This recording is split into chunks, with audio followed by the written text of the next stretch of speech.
Hello বন্ধুরা, আজ আমি চলে এসেছি তোমাদের জন্য একটা নিউ ভিডিও নিয়ে। আজ হবে ফ্রাইড রাইস আর মটন কষা। এই দেখো, আমার কিন্তু চালগুলো জলে ভিজানো হয়ে গেছে আর আমি এগুলোকে মোটামুটি 30 মিনিটসের জন্য রেখে দেবো, যাতে জলটা সোক করে। আর এই দিকে দেখো, কাজু রয়েছে আর কিশমিশ জলে ভেজানো রয়েছে, এগুলো সব ফ্রাইড রাইসে যাবে। এবার রয়েছে এদিকে মাটনটাকে সমস্ত মশলা দিয়ে একবারে মাখিয়ে নিয়ে ম্যারিনেট করতে রেখে দিয়েছি। এটা এখন মোটামুটি 1 থেকে 1.5 ঘন্টা ম্যারিনেশনে থাকবে, তারপরে এটাকে আমরা কুক করব। তো চলো এবার দেখে নিই আমাদের নেক্সট পর্বে কি আছে। আর এইখানে যে মশলাটা যে বানানো হয়েছে সেই মশলাটা একটু লেগে রয়েছে ওর মধ্যে মিক্সিতে, তো এটা পরে ধুয়ে ওর মধ্যে হালকা একটু দিয়ে দেওয়া যাবে। আর এইখানে ভাতের জল অলরেডি চাপানো হয়ে গেছে, এখনো গরম হয়নি, সবে মাত্র বসিয়েছি। তো এই দেখো, আর এখানে ক্যাপসিকাম কেটে রাখা হয়েছে। এই দেখো, এইভাবে ক্যাপসিকাম গুলোকে কেটে নিয়েছি। আর এদিকে রয়েছে গাজরগুলোকে এরকম ভাবে কেটে নিয়েছি, একটু মোটা মোটা করে, কারণ ফ্রাইড রাইসে ভাজা যেহেতু। আর এখানে রয়েছে বিনস, একটু তেঁচড়া করে কাটা, দেখো দেখতে বেশ ভালোই লাগে ফ্রাইড রাইসে যখন এগুলো পড়বে। সমস্ত রকম সবজিগুলো কালারিং গুলো না দারুণ লাগে দেখতে। আমার তো দেখে মনে হয় না খেয়ে ফেলি, যেন একটা অন্যরকমই লাগে। আর এখানে দেখো মা সমস্ত গরম মশলাগুলো আলাদা করছে। একদিকে করছে হচ্ছে মাংসের জন্য মশলা আলাদা করছে, আর আরেক দিকে ফ্রাইড রাইসে দেবে বলে সেই মশলা আলাদা করছে।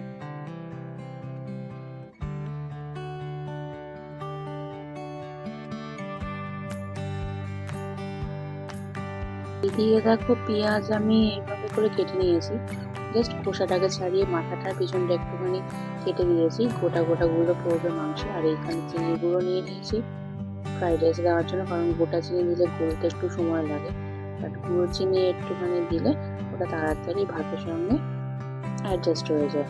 আর ভাতটাও তত হয় না, মানে বেশি নরম হয়ে যায় না বা বেশি গলে যায় না। তো চালটা 30 মিনিটস হয়ে গেছে, এবার মা ওটাকে ভালো করে জল দিয়ে ধুয়ে নিচ্ছে। আমি অবশ্য একবার ভালো করে ধুয়ে নিয়েছিলাম, বাট সোক করার পরে মা ওটাকে আরো ভালো করে ধুয়ে নিচ্ছে। এবার এখানে দেখো, হাঁড়ি তোমাদের দেখাতে ভুলে গেছি, হাঁড়ির মধ্যে কতগুলো গোটা গরম মশলা দেওয়া হয়েছিল, তেজপাতা, দারচিনি, লবঙ্গ, এলাচ, একটু গোলমরিচ, এগুলো দেওয়া হয়েছিল। আর এখানে মা চালটাকে দিয়ে দিচ্ছে, আর সামান্য জলের মধ্যে সামান্য একটুখানি ঘি, বা তোমরা চাইলে ইচ্ছে করলে যদি মনে করো ঘি না দিয়ে তোমরা সাদা তেলে দিতে পারো। এখানে দেখো আমি নিয়েছি এরকম সাইজের আলু, এগুলোকে চোখলা ছাড়িয়ে এভাবে মাঝখান থেকে জাস্ট একটা ফালা করে নেবো, হাফ হাফ করে। এখানে অলরেডি মা বসিয়ে দিয়েছে, তেলের মধ্যে সব গরম মশলা ফোড়ন দিয়ে দিয়েছে। আর এই দেখো, দিয়ে দিল হচ্ছে মাটনটা। এটা সাধারণত মা কুকারে করে না, কড়াইতেই করে, কড়াইতে করে নিয়ে এটাকে কষিয়ে তারপরে কুকারে সিটি দেয়। বাট মা বললো আজকে শর্টেই করবো, আজকে অত বেশি লেন্দি ভালো লাগছে না, একটু শর্টেই মারবো। কিন্তু শর্টকাট রান্না মার কাছ থেকেই শেখা। তো এটাকে ফার্স্টে দেখো কুকারে দিয়ে সব করবে, মানে সবটা দিয়ে ফার্স্টে এটাকে খুব ভালো করে কষাবে, কিছুক্ষণ ঢেকে ঢেকে কষাবে। কষানোর পরে লাস্টে এটাকে ঢাকনা দিয়ে ঢেকে আর সামান্য একটু জল দিয়ে তারপরে এটাকে সিটি দেবে। তো মা এখানে কি করেছে, ভুল করে মাংসের মধ্যে যে মেটেটা ছিল, 3-4টে মেটে ছিল, সেটা মা ভুল করে দিয়ে দিয়েছে।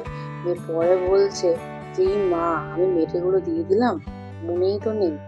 মানে সঙ্গে সঙ্গে যে কষানোর মধ্যে মেটেটা দিলে কি হয়, মেটেটা একটু মানে গলে যায়, সিটি মারা থেকে মেটে গলে যায়।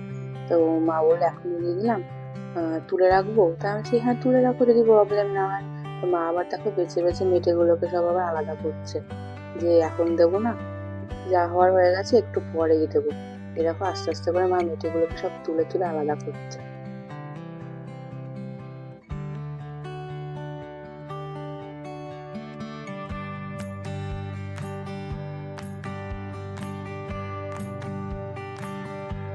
এবার এইটাকে তোমার মোটামুটি একদম মিডিয়াম টু লো আছে কষাতে হবে, এইভাবে ঢেকে ঢেকে কষাতে হবে, তাতে জলটাও বেরোবে হালকা, আর হচ্ছে ভালোভাবে কষেও যাবে। তারপরে লাস্টে সিটি দেবে। আর এদিকে হচ্ছে কড়াই বসিয়ে দিয়েছে। এখন এখানে তেল দিয়ে তারপরে ফার্স্টে যে আলুগুলোকে কেটে রাখা হয়েছিল, এই আলুগুলোকে এরকম মিটিগুলোকে দেখেছো সব তুলে রেখে দিয়েছে, পরে দেবে না। এখানে ফার্স্টে তেলের মধ্যে মা আলু যেগুলো কেটে রেখেছিলাম সেই আলুগুলোকে আগে ভাজবে, লাল করে আগে ভাজবে, ভেজে নিয়ে তুলে রাখবে। দেখো আলু সব দিয়ে দিয়েছে, এবার এগুলোকে ভালো করে লাল করে ভাজবে। হ্যাঁ, লাল করে ভাজবে বলে তারপরে পুরোপুরি একদম ইয়ে করবে না, মানে সেদ্ধ হবে না, বাট মোটামুটি ধরো 80 to 90% জিনিসটা হয়ে যাবে। তাহলে যখন নাকি এটা কি করবে, যখন নাকি মাংসের আলু তো মাংসের যখন নাকি এটা সিটি দেবে, তখন এটা গলেও যাবে না, আবার মোটামুটি শক্তও থাকবে না, মানে মোটামুটি বলে না যে বাচ্চাদের খাওয়ার মতো, সেরকম সফট টাইপের হয়ে যাবে, কিন্তু আলুগুলো গলবে না। আর এখানে দেখো মা বারবার করে ঢাকনাটা তুলছে আর মাংসটাকে একটুখানি ভালো করে নেড়ে নেড়ে কষিয়ে দিচ্ছে। তো এরকম করেই মোটামুটি 3-4 বার ঢাকনা খুলে নিয়ে এইভাবে কষিয়ে তারপরে লাস্টে মা বললো যে আমি একবারে সিটি দেবো। এইভাবেই মা কিছুক্ষণ রান্না করেছে, তো সেটা তোমরা দেখতে থাকো। আর এখানে দেখো আলুগুলো মোটামুটি লাল হয়ে গেছে আর মা এটা আস্তে আস্তে তুলে নিচ্ছে। তো তোমরা চাইলে এইভাবে আলু ভেজে নিয়েও মাংস দিতে পারো, বা একবারে যদি মনে করে যে না ঝামেলা ভাজা, তাহলে একবারে প্রেসারে দিয়ে তোমরা যখন নাকি প্রেসারটা বন্ধ করবে তখন একবারে আলুগুলো দিয়েও সিটি মারতে পারো। আর এইদিকে মা দিয়ে দিয়েছে গাজরগুলোকে ভাজতে, দেখো গাজরগুলো ভাজতে দিয়ে দিয়েছে। আর এদিকে মার অলরেডি ভাত হয়ে গেছে, ভাত দিয়ে জল ঢালানো হয়ে গেছে, ভাতটাকে তুলে নিয়েছে। বাট ভাতটা এতটা গরম ছিল, মার ভয় লাগছিল যে ভাত যদি বেশি গলে যায়, তার জন্য মা ওটাকে আবার ভাতের ঝাঁঝরির মধ্যে ঠেলে ওটাকে একটু ঠান্ডা করবে, কারণ মা ভয় পাচ্ছে যদি ভাত গলে যায় তাহলে ফ্রাইড রাইসের চাল তো গলে গেলে ভালো লাগবে না, তাই জন্য এগুলোকে ঢাললো। আর দেখো এই দেখো আমার ক্যামেরাটা পর্যন্ত ব্লার হয়ে গেল। এই দেখো ভাতগুলো দেখেছো কি সুন্দর একদম দানা দানা রয়েছে, আর এত সুন্দর বড় বড় সাইজের। আর এই দেখো এদিকে অলরেডি গাজর ভাজা হয়ে গেছে, বিনসও ভাজা হয়ে গেছে, আমি ভিডিওটা করতে লেট করে ফেলেছি। আর এদিকে মাংসটাও অলরেডি মা কষানো হয়ে গেছে। এবারে এই দেখো এখানে মা গরম মশলাগুলোকে একটুখানি জাস্ট থেতো করে নিয়েছে, মানে গরম করে একটুখানি শিলনোড়া দিয়ে ওই স্ল্যাবের মধ্যে একটু থেতো করে নিয়েছে। আর এখানে ক্যাপসিকাম মা ভাজছে।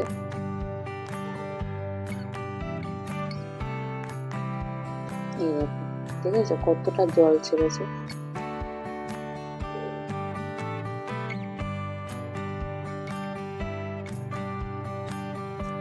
এবার মা এর মধ্যে কিছুটা দেখো ঠিক আছে, জাস্ট একটুখানি জল দিল, বেশি জল দেয়নি। এবার এর মধ্যে একবারে আলুগুলো দিয়ে মা হচ্ছে সিটিটা দেবে।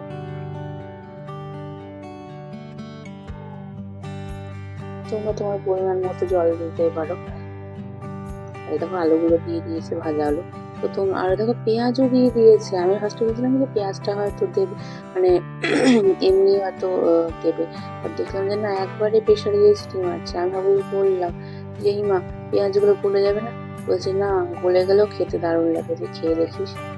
আর এদিকে দেখো সব কিছু ভাজা কমপ্লিট হয়েছে, সব কিছু একসঙ্গে একটা বাটির মধ্যেই মা মিক্স করে রেখেছে। আর এদিকে হাঁড়ির মধ্যে এই দেখো সব ভাতের মধ্যে সবজিগুলো দিয়ে হাঁড়ির মধ্যে মা ভাতটাকে আবার ঢেলে এগুলোকে একসঙ্গে মেশাচ্ছে, কারণ ঝাঁঝরির মধ্যে তো আর এগুলো মেশানো সম্ভব নয়, কারণ মেশাতে গেলে অসুবিধা হবে। হাঁড়িতে মেশালে জিনিসটা বেশি ইজি হয়। তো এর মধ্যেই মা একবারে নুন হালকা আর চিনি একবার পাইল করে মিশিয়ে নিয়েছে, তো তাতে সুবিধা হয়। আর এদিকে দেখো মাংসটাও নেমে গেছে, আর এখানে আমি প্লেটে সাজিয়েও নিয়েছি। আর কথা বলতে পারছি না, পুরো মুখে জল চলে এসছে। তো এই ভিডিও দেখার জন্য তোমাদের অনেক অনেক ধন্যবাদ। সাথে থেকো, পাশে থেকো, দেখা হবে নেক্সট ভিডিওতে। Till then by.